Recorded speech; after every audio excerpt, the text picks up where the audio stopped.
And we are live. We are on Facebook, YouTube, and the THP forum simultaneously. I'm here with Jonathan, and I'm pointing, but people can't see my hands, so that made it a little unique. For those that are catching up and joining us right now, you'll see we have a nice, lovely Golf Pride grips in the background behind us. And then in my office, I actually decorated. I have the Den Caddy and a nice little sign, and then over here, a nice little array of grips. You know, I did a lot of work for this. For those that don't know you or Golf Pride yet, can you kind of give them your background? Yeah, absolutely. So I have been doing consumer marketing, both on the innovation and the communication side, for going on 20 years now. I joined Golf Pride a little over 4 years ago. I've been with the business for about 4.5 years. And Golf Pride is the number one grip in the world, both among consumers and professionals. About 80% of tour players use our products, and we don't pay a single one to use it. So I think that's something that we're incredibly proud of, and certainly I'm proud to be a part of this brand, both supporting our direct sales into the aftermarket, into the resale space, but also into a lot of OEM customers who I know you've had several of them on the show. Absolutely. And we have a bunch of people saying hello, hi to everybody. As we get questions throughout the show, I'll splash them up on the screen for you to answer. Before we dive in, I want to discuss your new facility because I've been to the old one a lot. I was at the new one when it was almost done, but I haven't been to it yet. It's at Pinehurst. Yep. Just to say that. Can you kind of describe to people like the vision and what it's going to be when it's done? Yeah, absolutely. So we've been there for a little over a year now. We had two separate offices in North Carolina. We had kind of a front office, sales, marketing, some of our operations team, a few people from R&D, and then we had a separate team in R&D. And those two offices were about 10 minutes apart from one another. And as we developed this brand new facility, ultimately we wanted to do a couple of different things. First, we wanted to bring everyone under the same roof so that we can collaborate together, bring innovation to market faster. And then secondarily, we wanted to really get insights from golfers. You think about Pinehurst, roughly 1 million people each year come to Pinehurst to play golf. And so we have this opportunity to stay in Pinehurst and with golf and get insights from golfers really from across the world without having to leave our facility. And so we've developed this brand new facility. Like I said, it's been open for about a year. We'll start opening it to the broader public beginning later this year. And we really want people to come in, experience the facility. There will be a retail center up front that people can purchase grips, get some exclusive grips as well. And then starting in 2021, we'll build out a grip fitting studio that will be the first and exclusive grip fitting studio. But ultimately, the vision was how do we keep bringing innovation to market and get insights from golfers from across the world and bring those to market just in a quicker fashion and really allow people to enjoy this game even more. One of the coolest things at your old office, and I don't know if it's set up, is you had kind of this museum. And I don't think golfers of today realize, wow, my chair is really squeaky, how much history Golf Pride has going back to basically the test of time with grips. Yeah. Is that still going to be able to be set up at the new one? Will there be a display case at least with some of this cool stuff? Yeah, we're working on bringing in some of the history into the building. So Golf Pride's been around since 1949.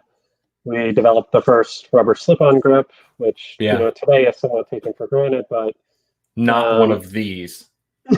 Yeah, not one of the grips behind you. We've built on that innovation since then, but we do have this incredibly proud history of virtually every major golfer that's played has used our product, and that's something we're incredibly proud of, and something we definitely without paying a single tour player. Without paying a single tour player, which is which is why you're not mentioning any of their names. Which for us is the biggest endorsement of all. So I'm going to splash some questions on the screen. You answer them, quick form, long form, whatever you like. Are there any plans to make the Tour Velvet 360? I love that they're shortening Tour Velvet. That's awesome. So as of right now, no, there are not intent to do that. When you think about the Tour Velvet, It has the highest concentration of natural rubber in it. And what that allows us to do, it's why you'll see a lot of tires on the road are black, is it gives the product a specific and unique feel. And when we've tried to develop Tour Velvet, some other different colors, we just haven't been able to replicate that feel. So we don't want to put something into the marketplace that doesn't meet the standard for that grip. So it's not something we're planning on doing right now. We get people want more variety of colors and products, but just particularly with that product, it's not a product that we're able to develop and deliver the same performance attributes that a Tour Velvet is able to do. Another question. This one was rather interesting because, there's only so many you can do. You're going to end up with 900 SKUs. Yeah, so really like the MCC Plus 4, any chance of offering it more colors, specifically in midsize. The gray is great. So we have added blue. We know it's a request that's coming in. It's not something that's in our immediate plans, but appreciate the input, and I think we'll continue to build up both our MCC and our MCC Plus 4 lineup. So stay tuned, but nothing in the immediate future.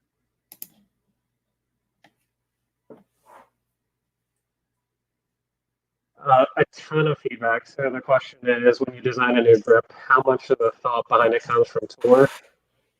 A lot of our new product ideas honestly come from Tour. I could walk through various You want to tell examples. us the players that are giving you that feedback? You're going to get me in trouble with it, even like this. But, it's something for us. We have, I've mentioned this, over 80% of Tour players use our product. And you think about the insights you're able to glean. The previous question was specifically around MCC Plus 4. That directly came from a Tour insight. We were out on tour, and anecdotally, we started hearing information from a lot of the tour vans and directly from a lot of players that they were building up the product. And as we started looking into our database, what we saw was almost 90% of those tour players are in fact building up their grip. Yet the majority of amateurs at that time weren't doing that. The reason tour players were building up the grip is ultimately they wanted to get lighter grip pressure. And you think about different hand sizes, no two hands are exactly the same. So we took that insight directly from Tour of these players are building it up. The majority of them are building it up on the lower hand, which is what the MCC Plus 4 does. It basically simulates 4 additional wraps of tape on the lower hand to help encourage lighter grip pressure to create a more fluid swing and ultimately to generate more power from the golfer. So it's a great example of a Tour insight that we took directly from Tour players and brought it into the aftermarket for everyone to be able to do without going to a pro shop and say, hey, can you build me up? Throw on 4 more wraps, yeah. Yeah. There are issues, honestly, with doing that. When you start putting additional tape in, our grips are made of rubber, so it starts to stretch out the rubber and it ultimately starts to degrade the material. And then you start having faster wear with the product and it doesn't perform at the way that you're expecting it to perform. Next question is on the screen. They want to know what tea you're drinking. This is green tea. Nothing too exciting.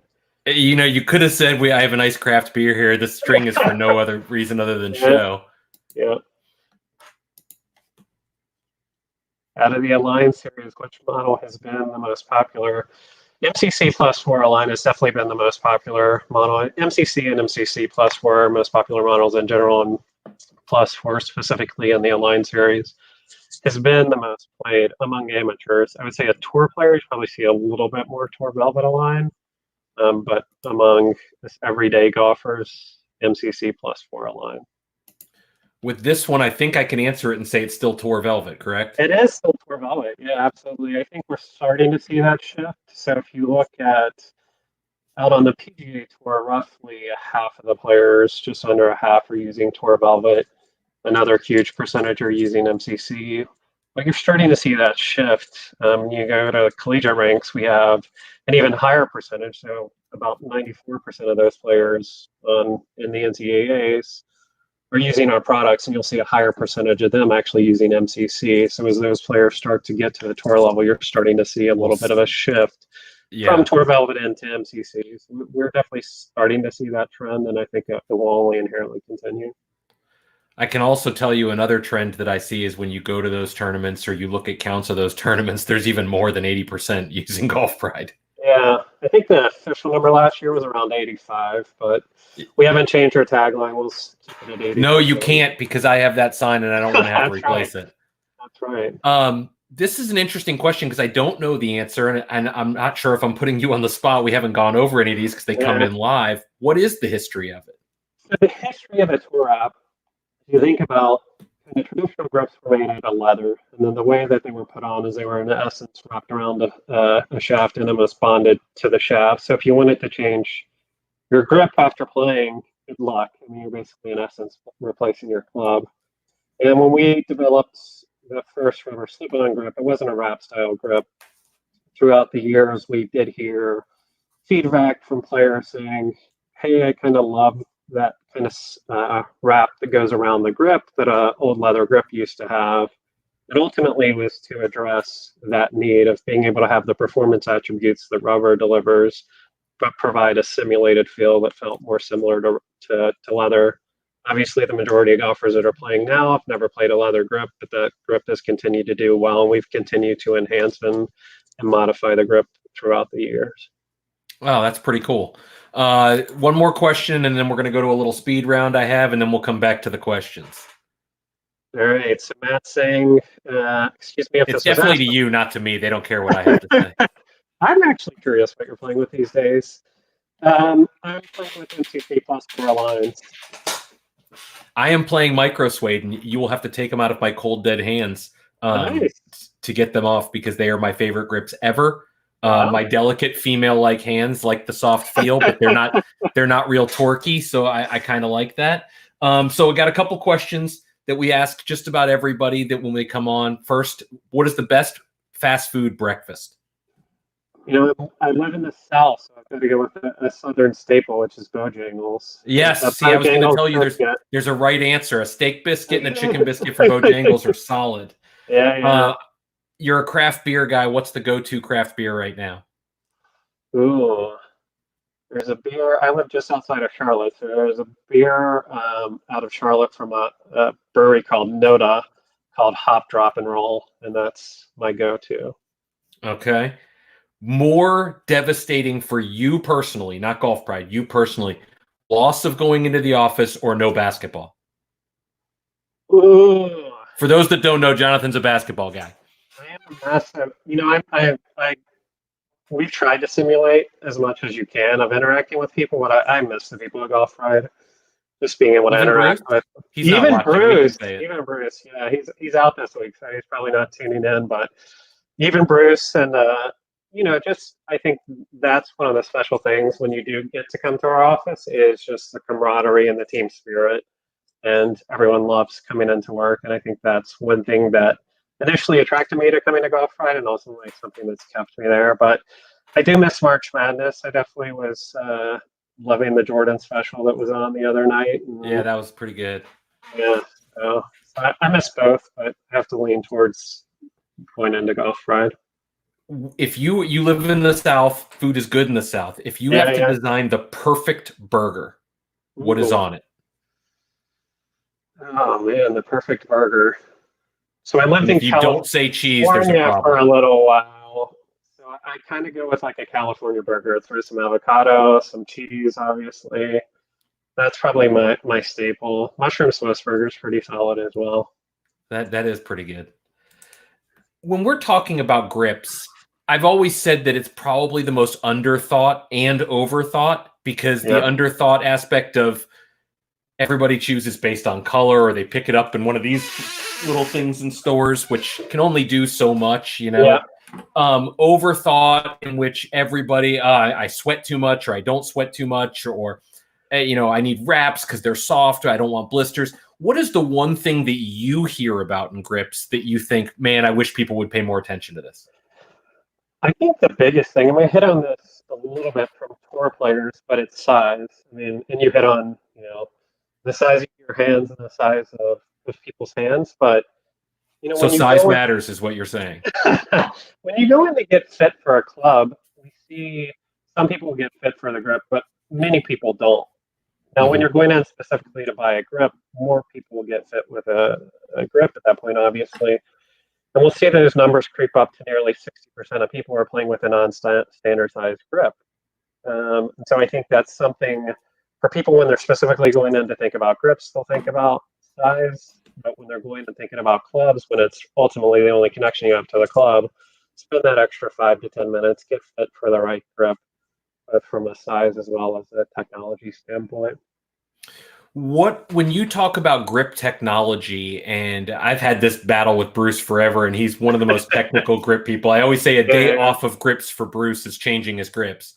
But yeah, he talked to me a little bit about torque, and yeah, I'm not going to head down a big time tech rabbit hole, sure. but if we talk on the internet of torque down to like the nth degree when we're talking about Yeah, shafts and everything else, and yet we have torque in our hand and yeah, we have torque in a grip.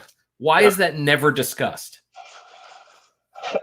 To Bruce, it's definitely discussed, right? You hit on, and for us internally, it's discussed a ton. I think if you look at tour players, you see no tour players are playing with a comfort style grip.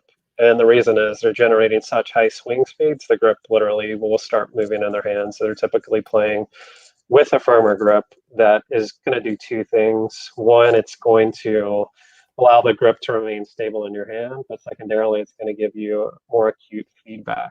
So as the club head is striking against the ball, you'll get a stronger sensation in your hands. Sometimes that's good. Sometimes for me, it's bad, right? I have plenty of Yeah, misses. it's bad. But for tour players, you want that ultimate feedback. And I think for people that really want high feedback, you want to look at a grip that's going to be firmer. And if you're a player who wants more forgiveness, look at more of a comfort style grip. But there's definitely a trade off between the two. You know, comfort may feel better in your hands when you're not swinging the glove. Um, but it may create additional torque, whereas a firmer grip won't do that. So there's a bit of a trade off between the two. Going to throw some more questions up here because we have tons of them coming in. Any customization like logos and names available with Golf Right grips, GPS tracking for our clubs, safety? Safety, I'm guessing. So, maybe embedded GPS. So if somebody walks off with their bag, they can go take like a putt or two with them or something. Yeah, that's interesting. We haven't looked at the second one specifically. I think customization, yeah, it's definitely something that we're looking at. I think it's something you'll see at some point coming from the brand. We have been partnering with Arcos. It's a little bit different than I think what the person is asking for, but where it'll allow you to track your game performance and Right. be able to create customized shots based on how you're performing through their technology. So that is a partnership we've done, but I think it's a little bit different than what the person is asking. This is an interesting one we get a lot. And I know Bruce's answer, so I'm curious yours. Yeah, that is absolutely true. You can tell your friends, hey, I'm right again. Um, so grips are made out of rubber. Um, just like all rubber products are made out of a natural material and that will break down over time. There are different factors that break down grips. Sun is definitely one of them, and UV exposure and leaving your grips in your trunk will definitely break down your grips quicker. So you're absolutely on point, Donnie. For those that don't know, if you missed that video we shot with Bruce, he discusses how he keeps them in a controlled environment like a humidor because he doesn't want it's got to be 72 degrees at all times and everything else. It's kind of funny that came up because another question that comes up a lot is how to install grips. And I know Golf Pride, specifically if you're using cord, is very much against air. I shouldn't say very much against. It strongly recommends using a traditional method of installation, correct? Yeah. Even if you don't have a grip with cord in it, if you are installing grips, you should not be using air because inherently what you're doing is you're putting additional pressure on the rubber and stressing the rubber out. So one, that's going to cause an issue probably at grip install. You're going to have some different pockets that have been stretched out. Two, similar to leaving your clubs in your car, the grips are going to break down faster. So we definitely recommend a more traditional method. Cut off the grip with a hook blade, cut away from yourself so you're, not having any accidents. Guilty. Yeah. And I think people have gotten creative with some different at-home vices that they can use, but definitely, use mineral spirits and put a grip on. That way, do not blow it on.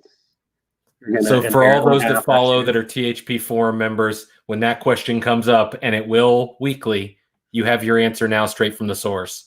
This is an interesting question because I'd never really thought about it, actually. How much consideration is made for logo down crowd when designing a grip? There's definitely None. there's definitely a fair amount, probably more than maybe someone would think. So we obviously prefer logo up, or inherent selfish reasons for that. Right. But we've designed grips. Tor Velvet 360 is a perfect example of that. Whether you're putting that on an adjustable club or if you're just a player who doesn't want to look at anything, I think we always find it, candidly speaking, pretty ironic that people have shafts with labels all down the shaft and colors all down the shaft, that they pay a lot of attention to a logo being placed on a grip. But it is something we realize that does have an impact on players, or some tour players who prefer to play logo down because they want minimal distraction. So it is something that we definitely consider as we're developing grips. So my final question that I'm going to ask you, because we ask everybody, is what's in the Sure. bag? And don't just say the Yeah. grips, because we already know that. Yeah, MCC plus 4 lines. That's what's in the bag. I'm going to be Switzerland because I'm going to get myself in trouble. I am constantly rotating clubs because a lot of our business is driven through a lot of the golf OEMs, and so I want to make sure that not only can I speak about what I've That read you about their don't. product, but Okay, I could. I can also experience their product. So I think for us, it's important. We are constantly rotating through clubs and trying to use as many of our different partners as possible so that we can be knowledgeable about their product, honestly. Last question we're going to take is this one came up twice today on social media. So Mike asking it makes perfect sense. Any new putter grips? So we relaunched, it was brand new products, but we relaunched a brand called Pro Only, which for people that have been playing golf for a long time probably recognize that. And we did that for a couple of different reasons. One is you saw a trend of people going to larger size putter grips. And what we heard from those players is, I went to this larger size putter grip to try to take my hands out. And one of the things that they ended up sacrificing and going to a larger size putter grip is honestly feel and feedback. And we launched our oversized putter grip to specifically address that in an oversized grip, but many of them started going back to a smaller size putter grip. And the Pro Only isn't, I would say, this like traditional, really pencil thin putter grip, but it's somewhere kind of in between like a really old school putter grip or traditional putter grip and an oversized putter grip. And that product's been doing really well for us. I think you'll continue to see us bring out putter grips later this year. I can't specifically get into details right now. But yeah, there'll definitely be some more putter grips coming out this year as well as next year. I know that James, our staff writer, his video on the Pro Only, if you haven't seen it, he actually has one of the originals. So he did the video showing the new one in the original. So guys, if you have not checked out that video, search Pro Only on our forum or YouTube channel, and you can find it because it's pretty cool. So thanks everybody for watching. If your question did not get answered, because there's a lot of them, post it in the forum thread. If I don't have the answer for you, I will ask Jonathan and make him email me back and get them. We want to make sure every one of your questions gets answered, and we'll bring Jonathan back again, maybe for some contest giveaways. I have some grips sitting on the shelf that you can't see right behind me, not because they're new or anything like that, just because they're not in sight, and we'll be giving those away. So stay tuned for that information. So for myself and Jonathan, thanks for tuning in, everybody. Thank you.